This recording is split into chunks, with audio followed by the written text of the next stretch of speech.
Hi everyone, आज के video में हम बात करेंगे MGPE 10 पेपर की, जो है conflict management, transformation and peace building.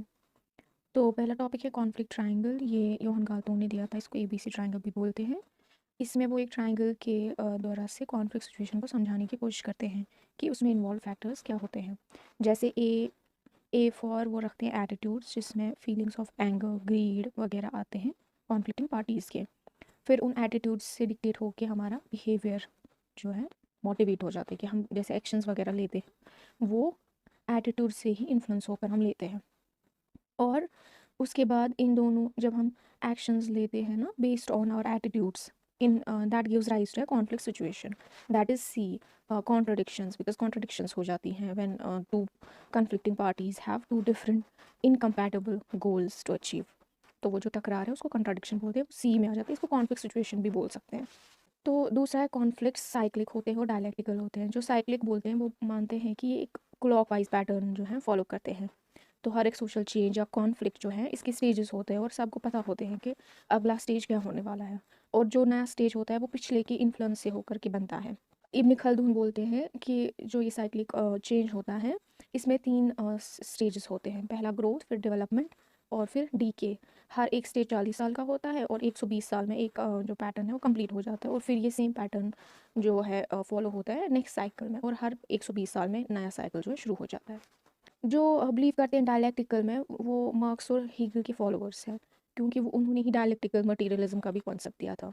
तो डायलैक्टिकल वाले बोलते हैं कि कॉन्फ्लिक्ट जो है स्टेजेस में से स्टेजेस वाला ही पैटर्न वो भी फॉलो करते हैं। लेकिन यहाँ पे ये होता है कि इसमें 3 इंपॉर्टेंट कॉन्सेप्ट्स ये देते हैं। ये लोग बोलते हैं कि एक होता है थीसिस, जो एग्जिस्टिंग आपका आइडिया है, नॉर्म है, जो भी है, जो स्टेटस क्वो है वो है थीसिस। और फिर कुछ लोग हैं जिनको इस चीज़ के साथ ये पसंद नहीं आती हैं, वो इसको रिजेक्ट करते हैं और रेजिस्ट करते हैं, और दे प्रेजेंट द एंटी थीसिस, मतलब थीसिस के ऑल्टरनेटिव में वो कुछ प्रेजेंट करते हैं। और फिर इन दोनों का स्ट्रगल और इंट्रैक्शन जब चलता है काफ़ी टाइम ड्यूरिंग द कॉन्फ्लिक्ट, फिर उभर के आता है एक नया ही चीज़ जो इन दोनों का सिंथेसिस होता है। ठीक है, तो वो ऐसे इसको एक्सप्लेन करते हैं। उसके बाद है सोर्सेज ऑफ कॉन्फ्लिक्ट। अब सोर्सेज ऑफ कॉन्फ्लिक्ट क्या है, इसको 3 डिफरेंट स्कूल्स ने तीन तीन डिफरेंट थ्योरीज से एक्सप्लेन किया है। जैसे एक है इनहेरेंसी वाले स्कूल, वो बताते हैं कि जो भी सोशल कॉन्फ्लिक्ट्स होते हैं ये इंसान की इनेट जो इंस्टिंक्ट्स हैं उनकी वजह से होता है, बिकॉज वो पैदाइशी झगड़ालू है, वायलेंट है, उसकी ये टेंडेंसीज ही हैं कि वो पावर सीकिंग है और जो है अग्रेसिव है उसका नेचर। तो इसमें जैसे हॉब्स भी बोलते थे कि लोग स्टेट ऑफ नेचर में कैसे थे, क्योंकि वो तो नेस्टी और ब्रूटिश पहले से ही होता है। तो लेकिन इसका क्रिटिसिज्म बाद में होता है कि नहीं जी, सिर्फ इनेट ये नहीं होती है। फिर जब वो सोशल रिलेशनशिप्स में आ जाता है, एक इंसान जब सोसाइटी में रहता है, क्या उस चीज़ का असर उस पर कुछ नहीं होगा। अगला स्कूल है कंटिजेंसी वाले। ये लोग बताते हैं इसका ऑपोजिट। ये लोग बोलते हैं कि इंसान का पर्सनल जो इंसान के ह्यूमन इंस्टिंक्ट्स ऐसा कुछ नहीं होता है। ये सारे रीजंस जो हैं कॉन्फ्लिक्ट के या अग्रेसिव होने के, ये सारे एक्सटर्नल फैक्टर्स की वजह से होता है। बाहर से कुछ स्टिमुलाई मिलता है इंसान को, तभी वो ऐसे रिएक्ट करता है। तो ये उसका कुछ इंटरनल नहीं होता है। एक कंटेंजेंसी का क्रिटिक इस तरीके से होता है, वो बताते हैं कि क्या इंसान का इनेट कुछ भी नहीं है, ऐसे कैसे हो सकता है। आपके पास इंटेलिजेंस है, क्या इंसान अपनी इंटेलिजेंस का इस्तेमाल नहीं कर सकता है? वो तो उसकी जेनेटिक्स से आता है, वो तो कुछ एक्सटर्नल नहीं होता है। तो इंटरनल कैपेबिलिटीज़ भी इंसान की होती हैं। फिर है इंट्रैक्शनिस्ट। इंट्रैक्शनिस्ट वाले इन दोनों का मिक्स बताते हैं। वो कहते हैं कि इनहेरेंसी का भी थोड़ा पार्ट लेते हैं, कंटिजेंसी का भी। वो बताते हैं कि दोनों ही चीज़ें इंपॉर्टेंट हैं। कॉन्फ्लिक्ट सिचुएशन में इंसान दोनों का इस्तेमाल करता है, एक उसकी इंटरनल भी कुछ आस्पेक्ट्स होते हैं और कुछ एक्सटर्नल भी फैक्टर्स होते हैं। उसको एक्सप्लेन करते हैं हाइट के हिसाब से। वो बताते हैं कि मान लीजिए एक इंसान की हाइट जो है वो जेनेटिक्स से आ जाती है, ठीक है, लेकिन वो कहते हैं कि नहीं, सिर्फ जेनेटिक्स ही नहीं है हाइट में, तो ये भी इन्वॉल्व है कि आप कितना अच्छा प्रोटीन रिच डाइट खाते हैं, तो उसका भी रोल होता है। तो दोनों चीज़ें इंपॉर्टेंट हैं। कई बार वो इम्पॉर्टेंट बन जाती हैं, कई बार ये इंपॉर्टेंट बन जाती हैं। तो इस हिसाब से इंट्रैक्शनिस्ट जो है अपना स्टैंड प्रूव करते हैं। अगला सवाल है मेथड्स ऑफ कॉन्फ्लिक्ट असेसमेंट। अब आप कॉन्फ्लिक्ट असेस क्यों करेंगे? वो इसलिए क्योंकि किसी भी कॉन्फ्लिक्ट को रिजॉल्व करने से पहले हमें कॉन्फ्लिक्ट को समझना ज़रूरी है। इसमें इन्होंने 3 बेसिक मेथड्स दिए हैं। जैसे आप फोकस करेंगे कॉन्फ्लिक्ट की डायनामिक्स पे, उसकी सभी जो कॉम्प्लेक्स चीज़ें हैं उन पे ध्यान देंगे कि क्या है, उनको समझने की कोशिश करेंगे, और बेसिक नीड्स पे फोकस करेंगे, और पार्टीज़ की रैशनल कैलकुलेशंस पे जो फोकस करेंगे। तो इसमें एक कॉन्फ्लिक्ट असेसमेंट का आपको सिग्निफिकेंस भी देना है, जैसे यही कि ये ज़रूरी है एक किसी भी कॉन्फ्लिक्ट को रिजॉल्व करने में, और भी चीज़ें हैं जो आप इस टॉपिक में पढ़ेंगे। अगला टॉपिक है पोस्ट कॉन्फ्लिक्ट रिकवरी। इसका मतलब है कि कॉन्फ्लिक्ट जब रिजॉल्व होता है उसके बाद उस सोसाइटी को कैसे आप रिकवर करेंगे।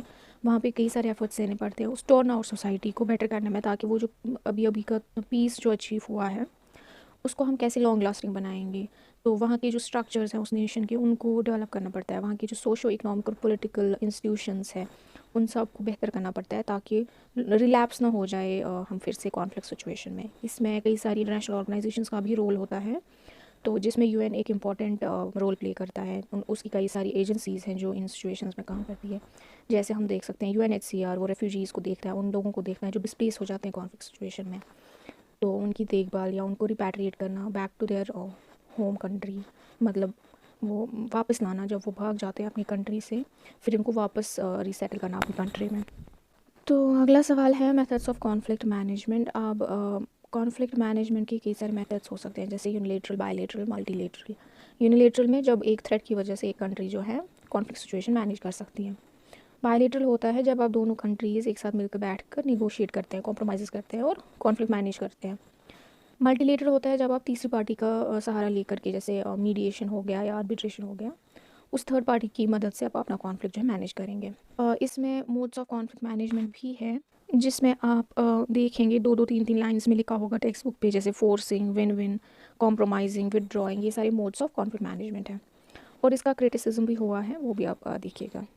अगला सवाल है कॉन्फ्लिक्ट ट्रांसफॉर्मेशन। अब कॉन्फ्लिक्ट ट्रांसफॉर्मेशन कैसे डिफरेंट है कॉन्फ्लिक्ट रेजोल्यूशन से। वो ऐसे है कि कॉन्फ्लिक्ट रेजोल्यूशन में सिर्फ इतना आता है कि हम कॉन्फ्लिक्ट सिचुएशन जो कि डिज़ायर्ड नहीं है उससे बाहर कैसे आएंगे, उसको प्रिवेंट कैसे करेंगे, ठीक है। कॉन्फ्लिक्ट ट्रांसफॉर्मेशन में एक तो वो चीज़ भी आती है कि जो डिज़ायर्ड सिचुएशन है उससे बाहर कैसे आएंगे, और ये भी आता है कि जो डिज़ायर्ड सिचुएशन है किसी भी नेशन के लिए उसमें हम कैसे आ जाएंगे, मतलब कि पीसफुल सिचुएशन में जहाँ पे सारा कुछ पीसफुल हो, उस सिचुएशन में हम कैसे आएंगे, उसके लिए एक्टिव एफर्ट्स लेना कम्स अंडर कॉन्फ्लिक्ट ट्रांसफॉर्मेशन। इसका मीनिंग आपको देना है और अप्रोचेस। अब इसमें बहुत सारे अप्रोचेस हैं, छोटे छोटे ही हैं लेकिन बहुत सारे हैं, और पिछले कुछ सालों में ये वाले रिपीट हुए हैं, जैसे civil society approach, non violent approach, systemic और contingency approach. Next important question is conflict transformation की थियरीज। इसमें जीन शार्प एक थियरिस्ट है जो रिपीटेडली इग्नो ने पूछा है, तो ये आप ज़रूर देखना। और कुछ इंपॉर्टेंट है एडवर्ड आजाद, जैसे उन्होंने प्रोट्रैक्टेड कॉन्फ्लिक्ट का कॉन्सेप्ट दिया था। प्रोट्रैक्टेड कॉन्फ्लिक्ट यानी जो कॉन्फ्लिक्ट्स लंबे समय तक चलते हैं, जैसे सीरिया, इसराइल, पैलेस्टाइन। दूसरे थियरिस्ट हैं योहान गाल्टोन, जिन्होंने जो है पीस स्टडीज़ का फाउंडेशन डाला। उन्होंने नेगेटिव पीस, पॉजिटिव पीस और स्ट्रक्चरल वायलेंस जैसे कॉन्सेप्ट्स दिए हैं। और एक है जॉन पॉल लेड्रार, जिन्होंने कॉन्फ्लिक्ट मैपिंग में काफ़ी कंट्रीब्यूट किया है। अगला इंपॉर्टेंट सवाल है गांधी पॉलिटिकल थॉट। अब गांधी हमने देख लिया MGP4 में कि इन्होंने कॉन्फ्लिक्ट रेजोल्यूशन पे कितना फोकस किया है और उसके मेथड्स कैसे दिए हैं। तो हमने देखा कि इनका वो पोर्शन बहुत इंपॉर्टेंट है जहाँ पे ये कॉन्फ्लिक्ट रिजॉल्व करने के तरीके बताते हैं, और इन्होंने हमेशा उसमें भी अहिंसा और सत्याग्रह से काम लेने का सुझाव दिया है, तो वो हम देखेंगे। और इनका इंपॉर्टेंट कंट्रीब्यूशन है how he criticise modern civilisation. लेकिन इससे इंपॉर्टेंट सवाल फिर बनता है कि फिर ऑल्टरनेटिव क्या है मॉडर्न सिविलाइजेशन का। तो वो भी हमने MGP4 में देखा था कि ये कॉन्सेप्ट देते हैं ग्राम स्वराज्य का, सर्वोदया का, और फिर उस स्वराज्य में किस तरीके के फीचर्स होंगे वो हमें इसमें बताने हैं। तो अगला इंपॉर्टेंट सवाल है पीस बिल्डिंग। पीस बिल्डिंग यानी कि जब आपने पीस अचीव किया तो पहला स्टेप होता है पीस मेकिंग, जब आप कन्फ्लिक्टिंग पार्टीज़ को एक दूसरे से दूर करते हो और जो एक्टिव एग्रेशन होता है वो बंद कर देते हैं। जैसे अगर गोलियाँ चल रही हैं तो सीज़ फायर हो जाता है, वो आ जाता है पीस मेकिंग में। उसके बाद आता है पीस कीपिंग, जहाँ पे ये थोड़ा कंटिन्यू होता है और आप एफर्ट्स लेते हो, फर्दर निगोसिएशन वगैरह होता है, पीस की तरफ जो है ज़्यादा स्टेप्स लिए जाते हैं, उसको बोलते हैं पीस कीपिंग।